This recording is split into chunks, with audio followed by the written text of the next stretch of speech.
salaamaaleykum mbokku internet Kër Massar point info tey ñu ngi fii si Kër Massar quartier Takk Ndeer fi nga xamante ne démb li ñuy xew fii la xewee xale bi nga xamante ne moom la ñu faat démb si agression si xeex fii nga xamante ne mooy Takk Ndeer fii la dëkk ñu ngi tey nag si quartier familial bi ñëwoon fii tey pour recueillir ay information par rapport ak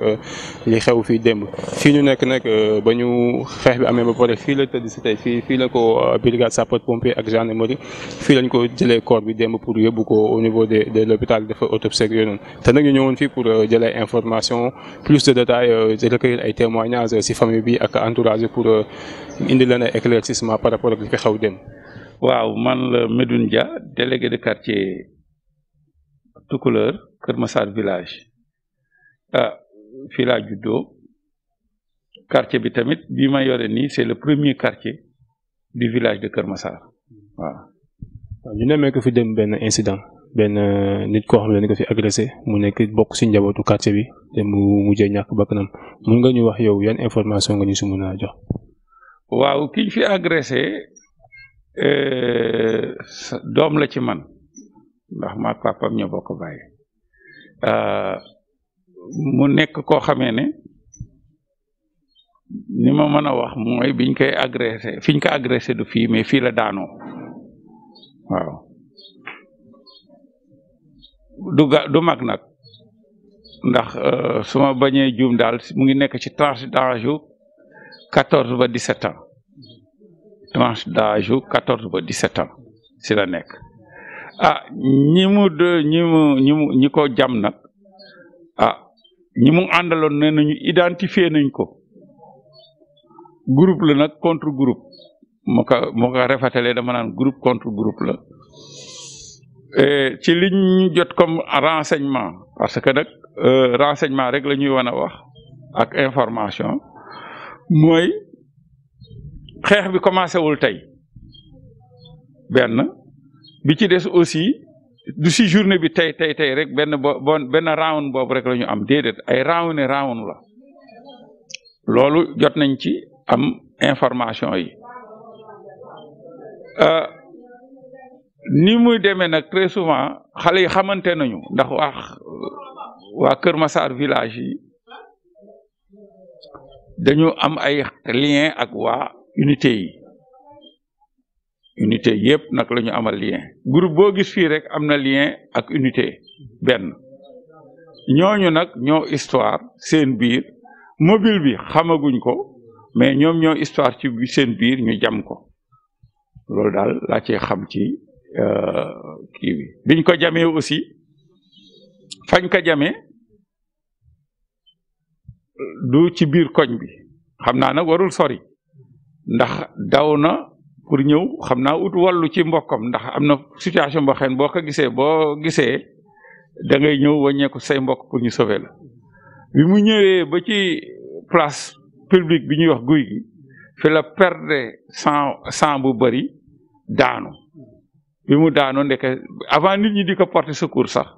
dee na sedd gi rek moom la nit ñàkk sedd gi la nit ñi fekkul mais bi ñuy ñëw fekk nañ ko mu dee par manque de sang bu perte de sang bu bëri waaw loolu daal lañ ci xam. léegi est-ce que am na évolution des faits si ñi nga xamante ñoom la jotaloon ndax am na ñu si jàpp wala corps bi jot ngeen si c'est pas ndax am na ay autopsie yu ñu def si mobile de décès et tout ça. waaw bi ñu xëyee famille bi en tant que mag ci xale yi fii la ñuy ñëw ñu def benn daje bi pour xool lan mooy situation bi ndax bi nga xamee ne am na effet yi am na dama wax benn rakku papam Modou Dia ma Modou nekk na ànd ak ambulance bi ak benn magam moom mu ñuy wax Malène ànd ak ambulance bi ñu dem ak gendarmerie ñu dem ci sapeur ñu dem déposer ci corps bi jaar gendarmerie répondre à certaines déclarations bi ñu demee tamit loolu la ñu def bi ñu ko defee maam bi ñu wàññeeku ñu ne ko demain à 8 heures na nga ñëw donc avant muy dem nag mu ñëw fii moom ak papa xale bi ak famille bi daal ñu daje def benn briefing donc mu war a dem jëli corps bi ànd ak benn rakkam bu ñuy wax Lamine ak doomam bu ñuy wax Malle Fall ñu ànd dem jëli ji koor bi procédure administrative bi nag waxaale na ko donc koor bi doo dem rek jël ko da ngay dem xaar ñu def autopsie ñu jox la këyit jox la liñ la war a jox yëpp nga dem gendarmerie dem tribunal dem kii pour enlever corps bi loolu si la ñu nekk amaguma ci nag benn retour d'information mais dem nañu sànq pour loolu pour retirer le corps et suivre les procédures administratives après pour indil ñu ko. par rapport ak ñi mu doon jotal est-ce que am na ay interpellation loolu jotaguñ ci interpellation mais ñi mu àndaloon ci xeex bi de façon formelle la ñu wax ne xam nañu kan moo ko jam ci unité 4 moom amul sax rechigné wul naan wóoru mag mi dane xam naa kan la dinaa la yóbbu ba seen kër ñooñu nag ànd na gendarmerie ndax am na côté boo xam ne enquête bu fa tolloo da ngay déglu mais ñoom ci seen bopp daal ñoom ñi àndoon muy groupe bi ak groupe bële mais groupe bi àndoon ak moom surtout ki nga xamee ne moo doon topp ci ginnaaw ba bi mu daanoo muy yuuxu kooku nee na identifié na la personne bi ka jam loolu moom te unité 4 la dëkk waaw ñun tamit am nañ lu ñu si liggéey si loolu parce que ay doom la ñu yore dañu doon nar a def vendetta mais vraiment ñu sensibiliser leen ne bu ñu xisee ba ëgsi si fu mel nii kenn du fayul sa bopp te dem foofa def yeneen dégâts toñar bi la waaw man na am ne te bu ngeen di tooñ yéen ki ngeen di yoon tooñ moo fi ëpp doole mooy yoon kon toog leen ñu sensibiliser leen sama rakk bi ñuy wax Moussa Aw vraiment du coup à travers ce truc là je le remercie parce que facilitateur bi mu nekkoon ci événement wu démb bi jarul noppi nag ndax calmer na xale yi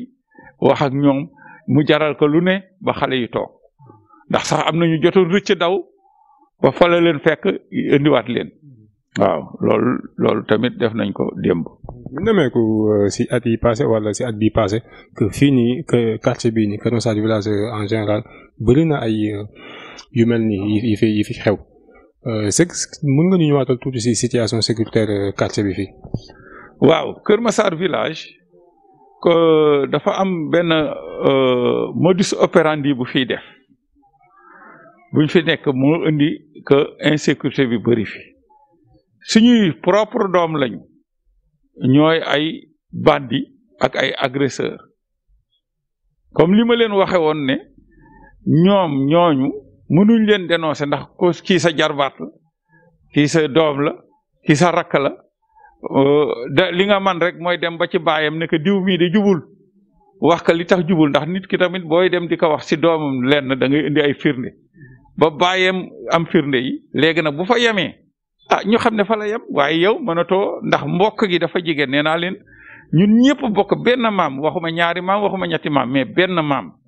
et concession yëpp yi nekk ci Kër Massar Tukulóor quartier Tukulóor ñoo bokk benn maam à l'exception de 4 5 quelque chose comme ça te ñooñu sax jël nañu ci ñun ba nga xam ne léegi seeni doom bu ñu ñëwee day nekk 100% donc bi nga xamee ne loolu am na ñoom xale yi mënuñu sàcc suñu biir ndax dañ leen di jàpp dañu lënkaloog waa unité yi waa Malika yi ñooña ñooy ñëw di sàcc fii mais ñoom ñoo leen di préparer le terrain bi loolu moo indi woon càcc gi fi amoon ba am mort d'homme ba ñu dóor sàcc ba sàcc bi sàcc na jàppuñ ko le jour ji de mais sàcc na ba vaquer à ses occupations ba def lu ko neex mais ci seen biir comme li ñuy wax naan sàcc yomb xaalis yomb sàcc dara yomb na mais séddoo bee problème ca séddoo ba ñu bañee sédd kenn kooku moo leen dénoncé si la ñu xamee sax modus operandi bi ne que ni ñun suñuy doom yi ñoom ñooy def loolu donc ñu daal di ne nag léegi arrêté nañ ci kenn sax man sama jarbaat ñu ngi ko arrêté ndax ñi si nee nañu moom la ñu sàcc ay xaram mais moom moo dóor nee nañu ko moom moo dóor waa ji ba mu dee mais xam nga ne moom mënu ko dóor ba mu dee mais ñëpp ko dóor mais comme moom ay sa moom moo ci feeñ daal ci ñi doon dóor xaram donc mu ngi en prison ba tey ñu ne nag lii nañ ci jël taxawaay ban taxawaay lañ ci jël nañu ut ñu ñuy gardeel bu ñu tëddee ñu ñuy gardeel ñooñu nag du ñoo xamee ne dañ leen di bàyyi ci loxoy neen daal di wër quartier yëpp kër gépp ku si nekk ñu dugg fa recensé la ba ñu amoon presque 100 et quelques personnes yoo xam ne weer wu jot ñi dul responsable 1000 la ñuy joxe ku xaw a yem 2000 suñu classe gi nga xam ne ñooy responsable quartier yi 5000 suñu dajalee yooyu yëpp weer wu jot sur fiche ñu indil ma ko ma visé ko jox ko ki nga xam ne moo yore finance yi mu dem ak gardiennage mu fay leen avant loolu nag waxtaan nañ ci ak mairie ak gendarmerie ba ñu reconnaître leen utal leen ay gilet il travaille nag de 23 heures à 6 heures du matin problème bi am nag juste ba lii continuer mu am accalmie ça pendant 1 an et quelque dafa am accalmie mais ndekete ñoom tamit ñu ngi étudier nu ñuy contredire ñu ñuy contrer suñu procédé bi ba tout dernièrement il y a moins de 2 mois ou bien 1 mois et quelque 2 mois daal il y a moins de 2 mois ñu am sàcc buñ fi jàpp à 20h30 xam ma ne comment après si renseignement ñu ne ma léegi xale yi ñu ngi opérer mais dañuy opérer avant la levée avant le mutati gars yi di commencer donc entre 20h et 23h ma ne ah bon ñu ne waaw ma ne leen soyez plus vigilants lii kay wane mooy fait bi nga xam ne mu ngi am nii ndax ñun buñ fi nekkee même bu dee parce que ñii may wax nii xaw ma brigand lañu xaw ma gang lañu xaw ma lan lañu aw ma dara lu ma ci wóor mais li ma wér te wóor mooy dañuy daje di football di xeex di lu ne gisaguma sax nag bu dee proprement dit bu dee xale bi gisaguma ko mu sàcc man na am nag da koy def faneen wala déet mais wóoruma gisuma ko et je dis je suis formel mais xam naa ne daal football yeeg yooyu d'ailleurs boo gisee ci kii sax mayo bi te ku bëgg mu gañe la nga xeex ak moom te du dëkkule loolu maa je le lui reconnais je le lui donne mais du question wu jubadi gi te diggante boobu nag ñu doon kii parce que bu fekkoon ne le jour la ñu ngi y a le comité de veille comme ki leen fi indi muy Moussa Aw dina veiller ci attroupement xale yi bu football amee bu dee fii la fii ci koñ bi nii saa yu ma gisee ñu attroupé bay xuloo je descends je le dis arrête et d'ailleurs sax personnellement jël naa benn mesure boo xamee ne léegi à partir de maintenant dootuñ fi footballati ci tali bi di xuloo ko xeex ak yu mel noonu parce que loolu mooy indi xol yu jóg yi attaques yi parce que du si benn côté insécurité bi du laay waxee mais regroupement jeune ak seen façon réaction exacerbée yi ñu yore moo tax may wax loolu ci xale yi nga xam ne entre 14 15 ans ça n'empêche que ça n'enlève en rien sur ce que j'ai dit que ne y a des niches de banditisme ñooy jaay drogue ñooy jaay yamba ji fii ñooy dogaale ñooy def yu bon yi fii suñuy propre doom mooy loolu ma doon wax mais quant à ce problème bien précis xale yi li ma leen xam histoire yi ma leen xam ay football ak xeex ak boroom a gañeek yooyu et vraiment loolu laa amoon ci lu nga xamee ne moom laa mën a wax ci kii bi insécurité bi daal ñu ngi ci woo nit ñi man personnellement investiru naa ci au dernier conseil aussi yaa ku ñuy wax magay bari mooy chargé des jeunes parce que quartier bi tamit dafa structuré interpellé na ma ci interpellé na conseil bi ci insécurité bi liñ ko wax tamit booba séntu wuñu woon lii mais moom vraiment il a raison aujourd'hui sur nous ndax dañ ko tontu ne ko magay mu ne ma ne ko ni nga yow sama sët nga manuma dem gendarmerie di boole sa doom day am lu muy jur ndax mbokki kese lañu mais nag à partir de maintenant ak lii am fii il faut que ñu jël ay mesures yu bees conseil bi dinañ daje suñu dajee wax ci sécurité bi seul point sécurité képp koo xamee ne yow tu abrites des niches de banditisme dinañ la ko wax te dinañ def rapport dem yóbbu ko gendarmerie parce que on ne peut pas continuer à recevoir des morts comme ça tous les jours soit ou bien à être en prison parce que da nga fayu te xale yi kenn mënu leen tere fayu koo dóor mu fayu ba nag mooy ëpp voilà loolu daal la ñu amoon ci sécurité bi am na foofu waxee di wax naan ndax amoon na amélioration bien sûr amoon na accalmie mais après ñoom it tamit dañuy étudier pour continuer seen kii ndax loolu mooy seen métier si la ñuy étudier nag di opérer entre 20h et 23h ñun tamit dinañu étawaat beneen amélioration pour loolu dañ. Au-delà de comité de veille bi est-ce que am ngeen benn collaboration avec la gendarmerie pour des fois des rondes wala yu demee noonu au niveau du quartier. waaw parce que lii loolu ñun bañ koy laata def amuñ ci droit di def lu mel nii te yoon waxoo ko yoon dem nañu à travers le comité de rénovation de Kër Massar daje ca place publique bi jël toutes les dispositions nécessaires ba gilet jaune yeeg mais yëpp gilet yi ñu leen jox ak sifflet yi muy émané foofu donc te ñun am nañu comité de rénovation de Kër Massar reconnu par le ministère de l'Intérieur am na volet sécurité volet boobu la ñu actionné jaarale ko ci mairie jaarale ko ci gendarmerie ba ñu reconnaître lii ñuy def nii donc defuñu ko sans truc te lu xew tamit wax dëgg yàlla ñaari événement yi fi xew yëpp quand j'appelle la gendarmerie day ñëw waaw ñaar yëpp quand j'appelle la gendarmerie day ñëw bi mën na am nag ndax li ñuy wax naan ñoom li ñuy wax naan fukki gendarme ci tout un village léeg-léeg mais yàlla suturaal nañu daal saa yu ñu leen woowee du ñu absent teel a ñëw bi nag mën na nekk du toujours mais du ñu absent du rendez-vous waaw. jërëjëf Papa ñu ngi lay remercier di la jaajëfal di la jégalu si temps bi ñu jël si yow léegi. ñun ñoo leen di remercier ndax yéen a ngi ñuy permettre